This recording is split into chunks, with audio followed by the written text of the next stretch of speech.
Hi everyone, I hope you're doing great today. Okay, so about 24 hours ago, I put out a video in which I tried to expose the diabolical psychological warfare that the enemies of our very successful revolution launched on our minds.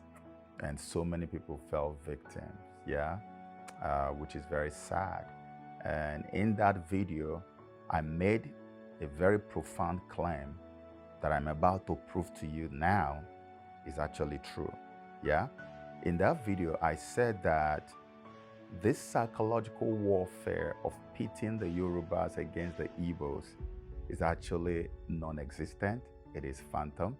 And not only that, it is not aimed at that governorship election that happened on March 18th, that it was actually aimed at derailing the movement to reclaiming the mandate that we all believe INEC stole from all of us on the 25th of February 2025. Now, before I prove it to you, I want to read you a bunch of tweets, and I want you to pay attention to everything I have to read. The first tweet we're going to look at here, it says, Lagos belongs to the Igbos. That has been confirmed today. Any naive Lagosian that comes to defend the nonsense happening in Lagos today must know that I don't take prisoners. If you come and defend nonsense, I will rubbish your defense. The Igbos own Lagos. How insensitive, you would say, right? But I want you to pay attention to the name of the person who made this post. So let's go to the next page. In the next image, I want you to look at the name that owns this profile picture. That same name, that same guy that made the tweet like an Igbo person and boasted that Igbos own Lagos, that is the person that has this profile picture that you see on the screen. You know what that means, right? So the same people who launched the psychological warfare on you are the ones who are crying foul, because it was a psychological warfare. This is to prove to you that what I said is true, that this wasn't just something happening organically, that this is a psychological warfare that was intentionally launched as the last kick of a dying horse, as the only thing they can hold on to right now, that they know that they are being boxed in a corner. Well, when this evil was unleashed on the people and our beloved Yoruba brothers began to do a lot of things that they are not supposed to do against their Igbo brothers and sisters in Lagos, which has now led to a lot of animosity and is now the talk of the town and stuff like that, everybody expected that, well, anyone who comes to write or say anything in the media will probably say something that will tone the rhetoric down. But here's what a guy who I believe belongs to the Tinubu camp posted on his Twitter in the heat of everything going on. This guy called Bayo Onanuga went ahead and wrote, "Let 2023 be the last time of Igbo interference in Lagos politics. Let there be no repeat in 2027. Lagos is like Anambra, Imo, any Nigerian state. It is not no man's land, not Federal Capital Territory. It is Yoruba land. Mind your business." This is a guy who is supposed to be helping to calm the situation down. Rather, he is pouring petrol in the fire. Why is he inflaming this? You need to know that when somebody does something like this, when a psychological warfare has been launched, it simply means that this person is a point man, is a poster child for their psychological warfare operation. And I'm going to prove it to you right now, all right? Because this was reported across all media platforms. And everybody was like, how can a man be so insensitive and toxic? We're still talking about what was said and done to these people, and you're here still inflaming the whole thing. So this is why he's inflaming it. He just made another post again to prove to you that it wasn't about the gubernatorial election, it is about this bigger prize that we are all chasing after. Here is the latest tweet by this same Bayo Onanuga. You can go confirm this or verify it. Yeah? He says here, Peter Obi of Labour Party seeks the annulment of the election of President-elect Bola Tinubu just like the military annulled MKO Abiola's election of 12 June 1993. Now he says, Team Tinubu will certainly meet you in court. Forget about that last line. Go over the other line again. Peter Obi of Labour Party seeks the annulment of the election of President-elect Bola Tinubu in the same manner that the military and some northern elements annulled our other Yoruba sons' election in 1993. That's the manner in which this Igbo man is now seeking to annul the election of another illustrious bona fide Yoruba son. So you can imagine this block being placed on the other one, the foundation that, hey, Igbos are out to get you. They are out to take your land. And then you had all these tribal people and native doctors and people who came out to do sacrifices on the road. It was such a serious thing to look at. People were like, oh my gosh, Igbos are about to take our land. Everything they had, they unleashed it on that day, stopped Igbos from doing anything. Because they had been told it was fear-mongering. It was fear-mongering, psychological warfare at its finest. So after they have laid that foundation, Bayo is now telling you to let it be on record that by the time Tinubu loses at the tribunal, when that happens, that the person who made that happen is an Igbo man.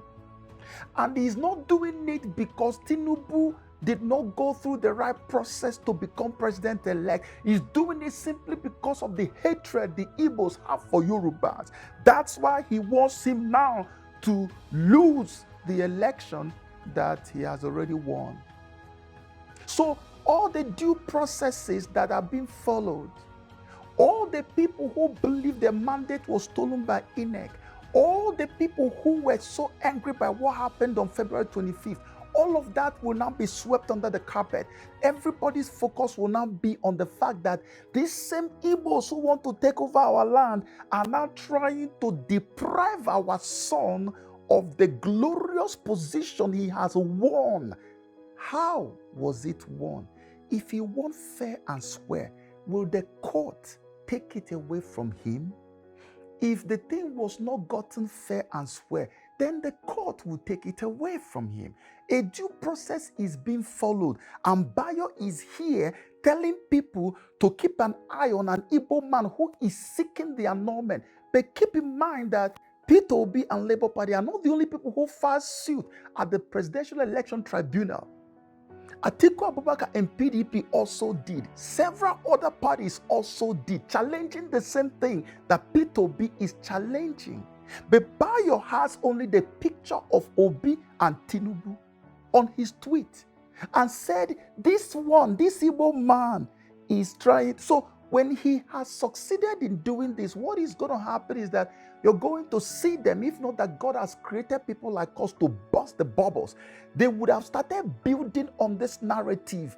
And as the narrative begins to build, you will notice that the same Yorubas who held hands with you and said, we will not take this nonsense anymore. We are going to fight for that new day and that new season that we've all been praying for.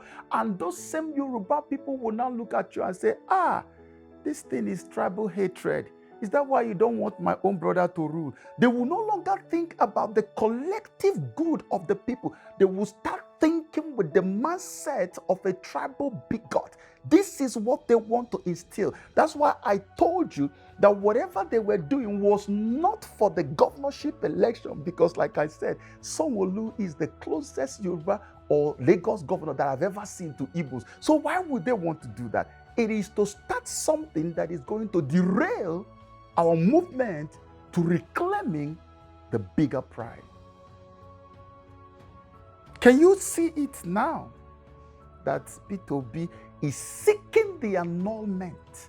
So if Yorubas buy into this nonsense, when that whole thing happens, and let's say now Peter Obi is given the mandate and sworn in as the president, what do you think they must have succeeded in doing?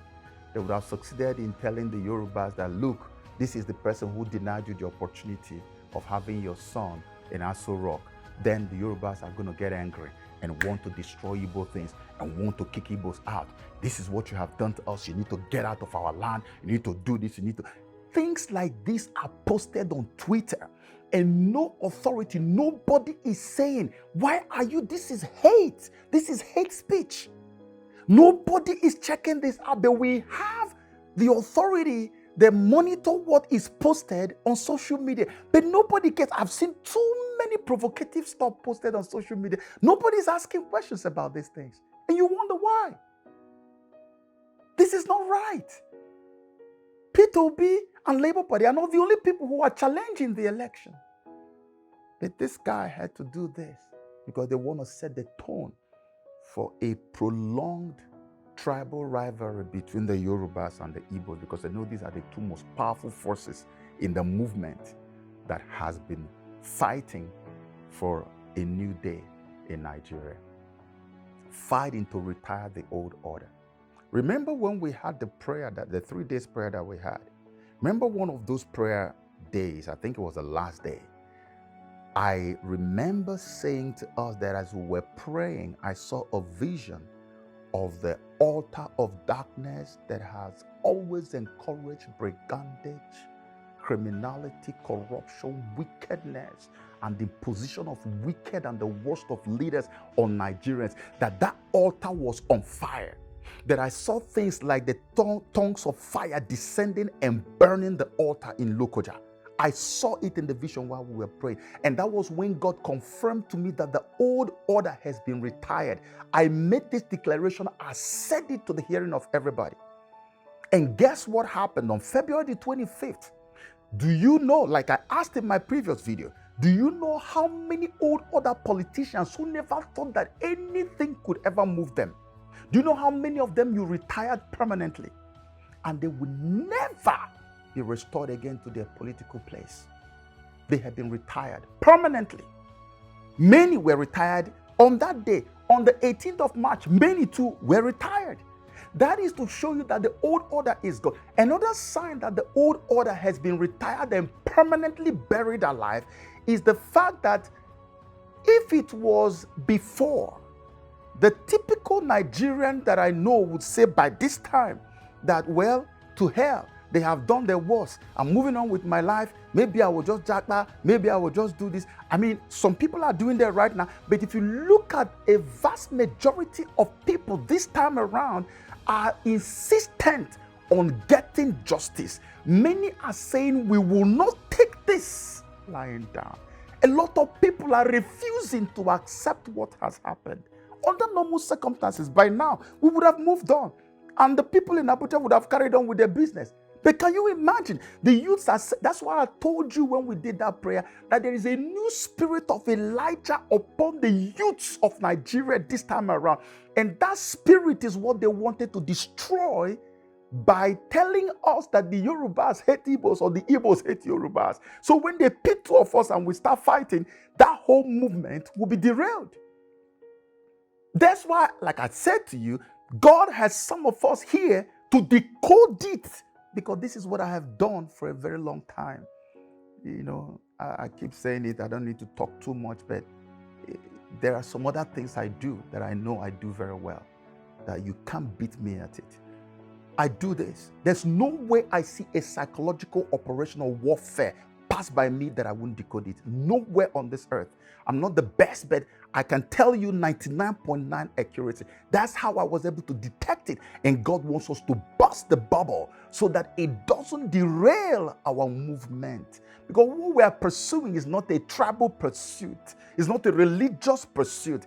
It's a nationalistic pursuit that will do our generations unborn so much good. I have no hatred towards Asiwaju Bola Ahmed Tinubu. In fact, because most of my friends are close to him, I kind of started loving the man even before he declared that he was running for the presidency of Nigeria. I'm telling you the truth. Whether you like it or not, that was the situation. But if we have got a better candidate that is agreed unanimously by Nigeria that this is better, and something has happened that we're not happy with, let us pursue justice. We're not doing it because this one hates that one or that one doesn't hate that. We have all been together. That's why I analyzed in that video that the people who voted overwhelmingly for Obi in Lagos were the Yorubas. How can you now come and convince me that Yorubas, that Igbos hate Yoruba, Yoruba hates Igbo? It's a lie. It's a bloody lie. Don't fall for it. Pick up the phone, call your Yoruba brother or sister that you have vowed you will never speak with again and tell them, Ogbeni, waiting the word. Just laugh it off. Make a joke out of it so that these demons will knock their heads against the wall. And you, the Yoruba, who feel that you're already annoyed by what people are saying, pick up the phone, call your Igbo brother or sister. Tell them, oh boy, let's get back online. Let's get back to work. This is no time to start entertaining this satanic bigotry that was unleashed on us. It's a psychological warfare attack that was unleashed on your mind and you fell for it. Now is the time to rise up because the truth is being delivered to you on a platter of gold. This is the only way we can defeat them. Because the moment they divide us, we are done. Nothing can be achieved anymore. I can't go and start telling you what I've already said in the other video. All I want to tell you now is that this is the reason why this was created. And now that we know, we are going to throw all this behind. Forget about all the old wounds that they want you to look at. Forget about all the old divisions. It doesn't matter whatever any Igbo man may have said in the past. It doesn't matter what any Yoruba man may have done to you or said to you in the past. That is not what this situation is all about. This is no time to go and start opening unnecessary wounds. It's time to leave what is behind and focus more on what lies ahead. You don't need that now. We need love. I beg you in the name of God, we need love. Hold the hand of your brother from Yoruba and hold the hand of your Hausa brother. Everybody is angry. If we're not angry, there would have been jubilation all over the country. Tell me where there was jubilation when February 25th happened to all of us in Nigeria. Where did you see jubilation? Why would you turn it into a tribal affair? There was no tribe that was happy on that day. And you cannot come and tell us that two tribes are angry or this tribe is trying to bring this tribe down. No, it's a bloody lie. And we have exposed that lie, and that lie is buried alive today. And we will hold hands together and march on to victory, because that victory is assured. God will give back to us everything that the enemy has stolen. And there is nothing the devil can do about it. I love you with all my heart, and I pray that you will share this love all over the place.